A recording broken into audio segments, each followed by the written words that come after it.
Greetings, Mr. President. My name is Andre Curlin, and I am here today to persuade you about taking a stand against so-called patent trolls. There's been an alarming increase in these so-called patent trolls. The shocking statistics is that there were more cases filed by patent trolls in 1 month in January of 2015 than the entire year of 2006.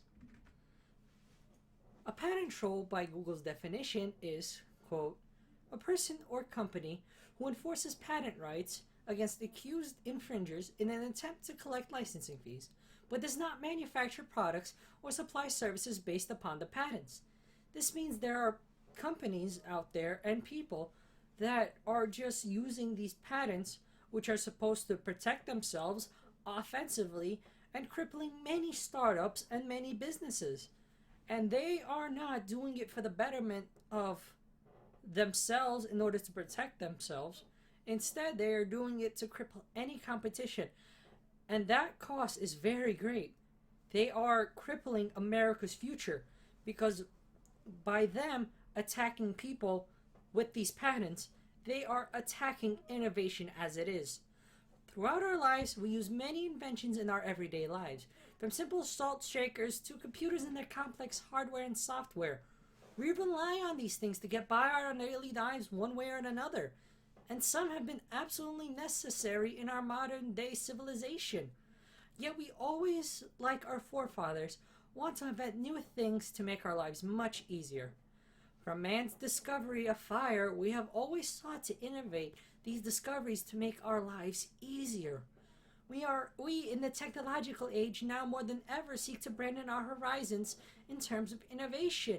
Yet we face roadblocks that were never faced by our forefathers, and those roadblocks are patent trolls. I propose to you, Mr. President, I wish for you to take a crack down on these patent trolls. One such a way would be to not let them patent such simple things. Take online shopping, for example.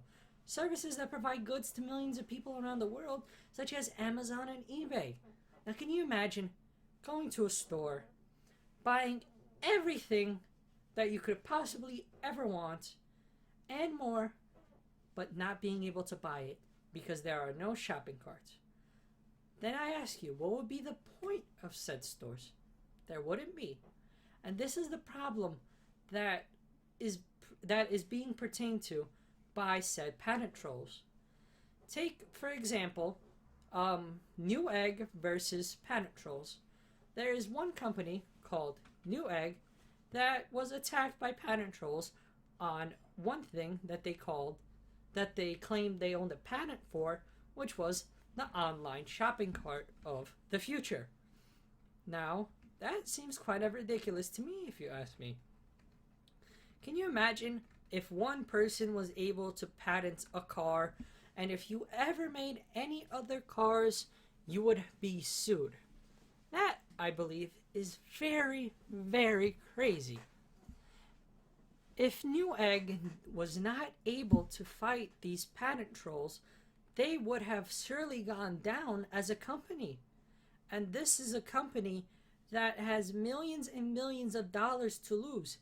But if they had lost, they would have made the way for those patent trolls to sue anyone else that had an online shopping cart system, which would affect millions and millions of companies that rely on the internet to sell their goods. They are hurting small businesses and large businesses as a whole. These patent trolls do not have the good in mind of just protecting something. They wish to harm businesses. They also cripple them with lawyer fees, such as, for example, they do unfair procedures in order to maximize the amount of damage dealt to said companies. Which is why I also propose that you, Mr. President, make a law such that they can only be awarded so much money if they win the case.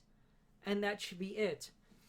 Because for those that do not have good lawyers or money, they are severely crippled, and I believe this can at least somewhat remedy the patent situation that we face today.